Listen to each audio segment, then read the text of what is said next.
Okay, I got to give a little background. I'm a former professional athlete, so I like things to move fast, unfortunately. I'd like to talk about... Things should move fast. Things should move fast. Okay. Fast. Fast is better than slow. Correct. Provided alignment is in place. Correct. My question is, I have found the perfect sanctuary for me and my family. And this house has been on the market for a little while, and there is a chance that we may not get it because we're still trying to gather the funds to acquire it. So I'm trying to figure out if there's a way to generate a quantum leap. By finding the sanctuary without the place. Because if you need the place for the sanctuary, so these are the perfect words to enhance what we've been talking about all day here. Find the sanctuary. So what is it about that place that feels like sanctuary? It's just simply beautiful. It's wide open space, plenty of land, plenty of grass. Now you're there in your mind, aren't you? You're there in your mind. I'm there all the time. So the fact that it exists has given you a certain amount of sanctuary just focusing upon it. Correct. So if you can focus upon it and feel the sanctuary of it, not the absence of it, not the struggle of it, not the lack of yet funding for it, but just feel the sanctuary of it, it is our promise to you that you will own it. You can't feel that way about something without the means to accomplishing it flowing to you, and from what we can feel in your vibration relatively quickly. So now in some ways we've done you a little bit of a disservice because we've given you an advanced announcement, which is sort of like a condition to which you can have an emotional response. But we would not have done that if you were not already feeling the sanctuary of the place. In other words, we would not play that game with you because we know the perils of needing it to be a way to feel it. You are already there in the feeling of it. Therefore, the only thing that is logical from our point of view is that it come to full fruition for you.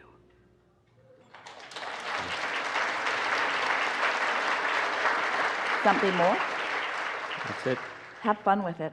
Have fun before it comes. I will. It's coming. Have fun before it comes. Don't you like knowing that? It's coming.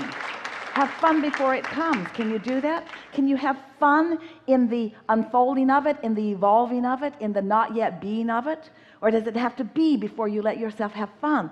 That's really what we're talking about here, isn't it? Can you have fun in the uncondition of it?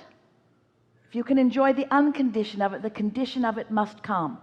But if the condition of it is necessary before you can find the emotion of it, then you've slowed it way down. Then you got to work harder than you want to work, and you still don't get it. That is so annoying. To work so hard and still not get it. Yeah. Yeah.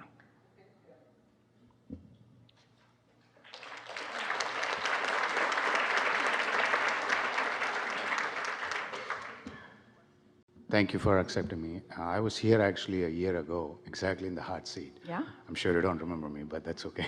Well, actually, here's the thing. We don't remember you because you're different now, and there's no point in focusing on something that is not what absolutely is now. I'm different. Absolutely, sort of like I'm the different. next generation of children. We don't want them to be like the last generation of children either. No, actually, I'm a scientist, and the question I have is, have you ever sat with scientists and explained your theory? Because your theory are extremely scientific to me. Every word you speak is extremely scientific because you call path of least resistance. That's nothing but tunneling effect in quantum mechanics. Your vibrations are nothing but zero-point energy vibrations of every molecule that we see here today. Air molecules, for example, which is nitrogen and oxygen.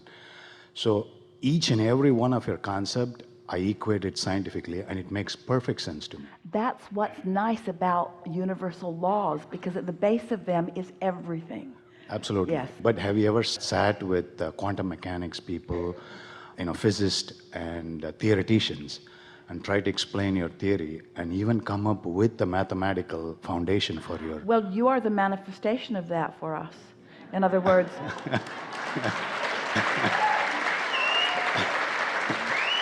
Because a collaboration like that between you and Abraham would produce something different than Esther is able to produce. Because Esther, you see, the knowing is here. And that knowing has been created or generated by all that has been lived. You understand the evolution of the species, the evolution of all things. So there is a vibrational beingness. There is a further evolution of all things than man has allowed himself to see materially.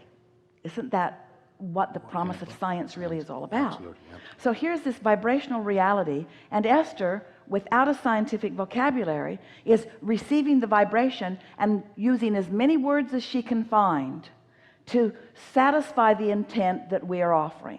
So we offer our intent and she finds the words, and we feel satisfaction in the words that she finds. But imagine a collaboration where together you are finding the vibration and communicating and reaching for words that scientists already understand that match the vibrational frequency that we are offering. It would help science. Definitely. It's not necessary to anyone, but it would help science. The reason for me is that you can reach out to much more wider audience. Well, the scientific audience is rather small.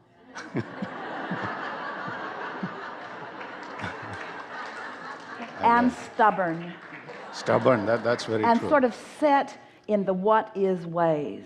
That's correct. And also needing everybody scientifically to agree before they move even a little bit forward. That's very true, but I think one of the main resistance there, even I had in the very beginning, was the acceptance of that source energy, because we need mass for that. That was really my initial, fight with that theory. And So was the bridge for you vibration? Yeah, vibrations, That was the absolutely. bridge, Yeah, wasn't absolutely, it? Because yeah. once you begin thinking like a vibrational being, everything starts making sense. And believe it or until not- then, you're just moving dirt around. Right, absolutely. And my PhD is actually in vibration spectroscopy, so that really clicked me right away. But the source energy, how to equate that, to the real existence of that, was the one that I was struggling in the beginning. Yeah. But once I got accepted to that, everything was just downstream from that time Yeah. on. Yeah. Thank you so much. Yes, indeed.